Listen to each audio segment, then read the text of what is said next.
നോമ്പുകാലം 6-ാം ഞായർ.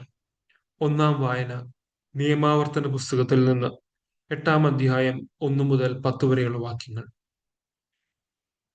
നിങ്ങൾ ജീവിച്ചിരിക്കുന്നതിനും എണ്ണത്തിൽ വർദ്ധിക്കുന്നതിനും കർത്താവ് നിങ്ങളുടെ പിതാക്കന്മാർക്ക് നൽകുമെന്ന് ശപഥം ചെയ്തിട്ടുള്ള ദേശത്ത് പ്രവേശിച്ച് അത് അവകാശപ്പെടുത്തുന്നതിനും ഞാനിന്ന് നിങ്ങളോട് കൽപ്പിക്കുന്ന പ്രമാണങ്ങളെല്ലാം അനുസരിക്കാൻ ശ്രദ്ധാലുക്കളായിരിക്കണം. നിങ്ങളുടെ ദൈവമായ കർത്താവ് നിങ്ങളെ എളിമപ്പെടുത്താനും തന്റെ കൽപ്പനകൾ അനുസരിക്കുമോ ഇല്ലയോ എന്നറിയാൻ നിങ്ങളെ പരീക്ഷിച്ച് നിങ്ങളുടെ ഹൃദയവിചാരങ്ങൾ മനസ്സിലാക്കാനും വേണ്ടി ഈ 40 സംവത്സരം മരുഭൂമിയിലൂടെ നിങ്ങളെ നയിച്ച വഴിയെല്ലാം നിങ്ങൾ ഓർക്കണം. അവിടുന്ന് നിങ്ങളെ എളിമപ്പെടുത്തുകയും വിശപ്പറിയാൻ വിടുകയും നിങ്ങൾക്കും നിങ്ങളുടെ പിതാക്കന്മാർക്കും അപരിചിതമായിരുന്ന മന്ന കൊണ്ട് നിങ്ങളെ സംതൃപ്തരാക്കുകയും ചെയ്തത് അപ്പം കൊണ്ട് മാത്രമല്ല, കർത്താവിന്റെ നാവിൽ നിന്ന് പുറപ്പെടുന്ന ഓരോ വാക്കുകൊണ്ടുമാണ് മനുഷ്യൻ ജീവിക്കുന്നതെന്ന് നിങ്ങൾക്ക് മനസ്സിലാക്കി തരാൻ വേണ്ടിയാണ്. ഈ 40 സംവത്സരം നിങ്ങളുടെ വസ്ത്രങ്ങൾ പഴകി കീറിപ്പോവുകയോ കാലുകൾ വീങ്ങുകയോ ചെയ്തില്ല. പിതാവ് പുത്രന് എന്ന പോലെ നിങ്ങളുടെ ദൈവമായ കർത്താവ് നിങ്ങൾക്ക് ശിക്ഷണം നൽകുമെന്ന് ഹൃദയത്തിൽ ഗ്രഹിക്കുവിൻ.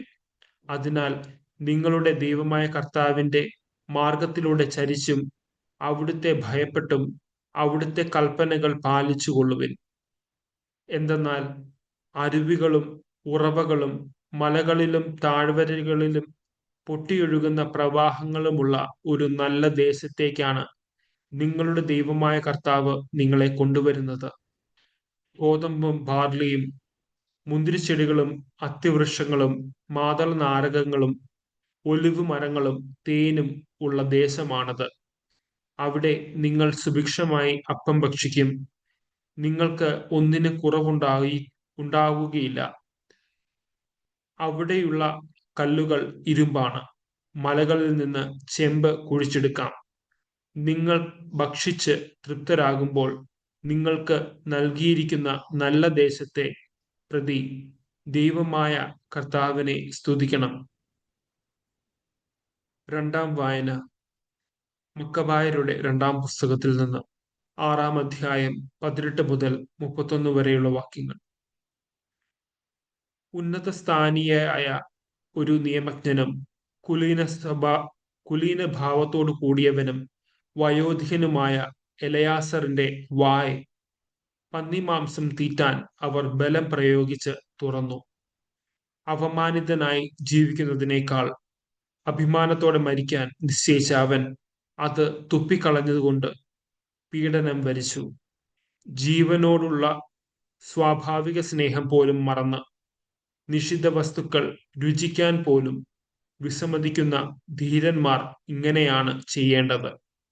നിഷിദ്ധമായ ആ ബലിയുടെ ഭാരവാഹികൾ അവനോടുള്ള ദീർഘകാല പരിചയം കൊണ്ട് അവന് ഭക്ഷിക്കാൻ അനുവാദമുള്ള മാംസം കൊണ്ടുവന്നിട്ട് രാജാവ് ആജ്ഞാപിച്ച ബലിവിരുന്നിന്റെ മാംസം എന്ന ഭാവേന അത് ഭക്ഷിക്കാൻ അവനെ രഹസ്യമായി നിർബന്ധിച്ചു.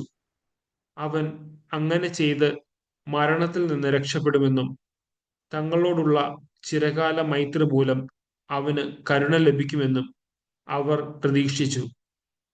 തന്റെ വാർദ്ധക്യത്തിന്റെ അന്തസ്സിനും നരച്ച മുടിയുടെ മഹത്വത്തിനും ബാല്യം മുതൽ നയിച്ച ഉത്തമ ജീവിതത്തിനും വിശുദ്ധവും ദൈവദത്തവുമായ നിയമത്തിനും യോജിച്ച വിധം അവൻ ദൃഢനിശ്ചയം ചെയ്തുകൊണ്ട് തന്നെ പാതാളത്തിലേക്ക് അയച്ചുകൊള്ളാൻ അവരോട് പറഞ്ഞു. അവൻ തുടർന്നു, നമ്മുടെ ഈ പ്രായത്തിന് ഈ അഭിനയം ചേർന്നതല്ല. എലയാസർ 90-ാം വയസ്സിൽ മതം മാറിയെന്ന് ചെറുപ്പക്കാർ വിചാരിക്കും. ഒരു ചെറിയ നിമിഷം കൂടി ജീവിക്കാൻ വേണ്ടി എന്റെ ഈ അഭിനയം മൂലം ഞാൻ അവരെ വഴിതെറ്റിക്കുകയും എന്റെ വാർദ്ധക്യത്തെ പങ്കിലവും അപമാനിതവും ആക്കുകയും ചെയ്യും. തത്കാലത്തേക്ക് മനുഷ്യ ശിക്ഷയിൽ നിന്ന് എനിക്ക് ഒഴിവാകാമെങ്കിലും സർവശക്തന്റെ കരങ്ങളിൽ നിന്ന് ജീവിച്ചാലും മരിച്ചാലും രക്ഷപ്പെടാൻ കഴിയുകയില്ല. അതിനാൽ പൗരുഷത്തോടെ ഞാൻ എൻ്റെ ജീവൻ അർപ്പിക്കുകയാണ്. അതുവഴി ഞാൻ എൻ്റെ വാർദ്ധക്യത്തിന് യോഗ്യനെന്ന് തെളിയും. സംപൂജ്യവും വിശുദ്ധവുമായ നിയമത്തിനു വേണ്ടി എങ്ങനെയാണ് സ്വമനസ്സാലെ ശ്രേഷ്ഠ മരണം വരിക്കേണ്ടതെന്നുള്ളതിന് യുവാക്കൾക്ക് മഹത്തായ ഒരു മാതൃകയായിരിക്കും അത്. ഇത് പറഞ്ഞിട്ട് അവൻ പീഡനയന്ത്രത്തിന്റെ അടുത്തേക്ക് ചെന്നു. അല്പം മുമ്പ് തന്നോട് സന്മനസ്സോടെ വർത്തിച്ചവർ ഇപ്പോൾ ദുഷ്ടരായി മാറി. അവരുടെ നോട്ടത്തിൽ അവന്റെ വാക്ക് തനി ഭ്രാന്തായിരുന്നു. മർദ്ദനമേറ്റ് മരിക്കാറായപ്പോൾ അവൻ ഞെരുങ്ങി. മരണത്തിൽ നിന്ന് രക്ഷപ്പെടാമായിരുന്ന എനിക്ക് ഈ പ്രഹരത്തിൽ ഉത്കടമായ ശരീരവേദനയുണ്ടെങ്കിലും കർത്താവിനോടുള്ള ഭക്തിയാൽ ഇവ സഹിക്കുന്നതിൽ എൻ്റെ ആത്മാവ് സന്തോഷിക്കുന്നു എന്ന് അവിടുത്തേക്ക് തൻ്റെ പരിശുദ്ധ ജ്ഞാനത്താൽ വ്യക്തമായി അറിയാം. ഇങ്ങനെ അവൻ മരിച്ചു. യുവാക്കൾക്ക് മാത്രമല്ല, തൻ്റെ ജനത്തിന് മുഴുവനും തൻ്റെ മരണത്താൽ ശ്രേഷ്ഠതയുടെ മാതൃകയും ധീരതയുടെ സ്മാരകവും നൽകി. മൂന്നാം വായന. പത്രോസ്ലീഹ എഴുതിയ ഒന്നാം ലേഖനം 4-ാം അധ്യായം 12 മുതൽ 19 വരെയുള്ള വാക്യങ്ങൾ.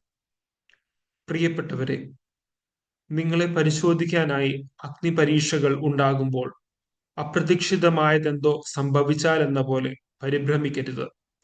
ക്രിസ്തുവിന്റെ പീഡകളിൽ നിങ്ങൾ പങ്കുകാരാകുന്നതിൽ ആഹ്ലാദിക്കുവിൻ.